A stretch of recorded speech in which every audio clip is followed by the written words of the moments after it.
Hello everyone and welcome into Spartan Stadium here in East Lansing, Michigan, as the number 13 and 9-0 Indiana Hoosiers have traveled north seeking their 9th win on the season, as they are currently 8-0 and looking to make it 9.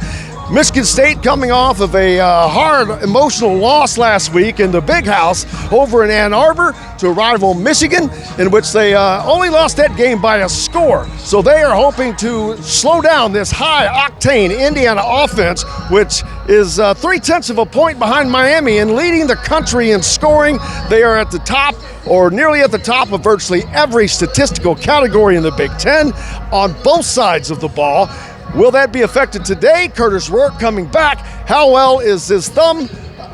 How well is he going to be able to perform? Can he throw the ball like he normally has? We'll certainly find out today, but it's going to be a show that Indiana needs to get done. Last week, the output was fine, but half of the points put up by the offense, and you could tell that they weren't quite as sharp as they had been. They need to continue that for multiple reasons. Obviously, to stay up as high in the polls as they can.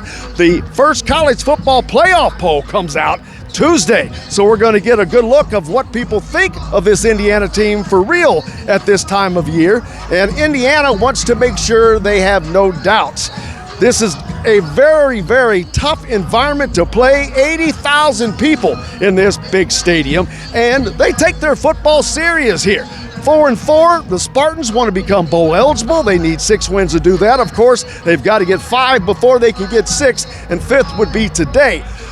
Offensively, Michigan State has been kind of so-so. Aiden Childs, their quarterback, he can run the ball. You've got to keep him in the pocket, but they've been marginal in the passing game and the running game. But you've got to take every Big Ten opponent seriously, as we saw what they could do last week in the Big House with 110,000 people watching on.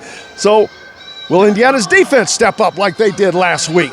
They have been playing lights out, and as a matter of fact, they have kind of led this team over the last couple of games, completely shutting down Nebraska. Last week against Michigan, setting the tone for that game with the pick 6 early by D'Angelo Pons.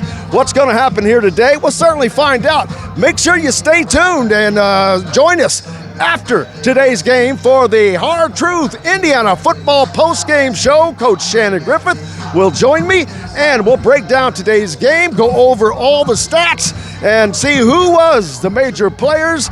Hopefully Indiana will get that 9th win and continue moving forward, as they have another big game next week, but every game is a big game.